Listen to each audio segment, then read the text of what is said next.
صفحہ نمبر 185 معارف الحدیث جلد دوم، اردو ترجمہ اور تشریحات کے ساتھ احادیث نبوی کا ایک جدید اور جامع انتخاب۔ معارف الحدیث، تالیف مولانا محمد منظور نعمانی رحمۃ اللہ۔ الحمدللہ نحمدہ ونصلی علی رسولہ الکریم، بسم اللہ الرحمن الرحیم۔ قال النبی صلی اللہ علیہ وسلم، حضرت ابو ہریرہ رضی اللہ سے روایت ہے کہ رسول اللہ صلی اللہ علیہ وسلم نے ارشاد فرمایا کہ حضرت موسیٰ بن عمران علیہ السلام نے اللہ تعالیٰ کی جناب میں عرض کیا، پروردگار آپ کے بندوں میں کون آپ کی بارگاہ میں زیادہ باعزت ہیں؟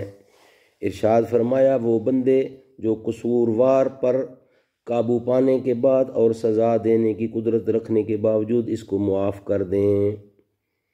یہاں یہ ملحوظ رکھنا ضروری ہے کہ قصوروار کا قصور معاف کرنے کی اس فضیلت کا تعلق افراد و اشخاص اور ان کی ذاتی اور نجی حقوق و معاملات سے ہے، لیکن جو جرائم اللہ تعالیٰ کے جرائم ہیں اور اللہ تعالیٰ کی طرف سے ان پر سزا مقرر ہے، اس سزا کے معاف کرنے کا اختیار کسی کو نہیں ہے۔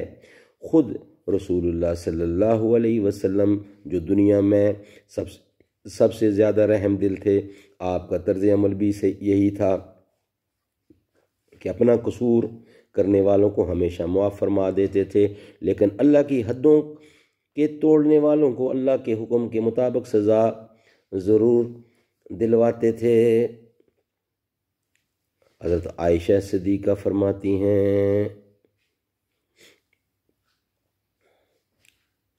صدق اللہ العلی العظیم وصدق رسولہ النبی الکریم ونحن علی ذلک من الشاہدین والشاکرین والحمدللہ۔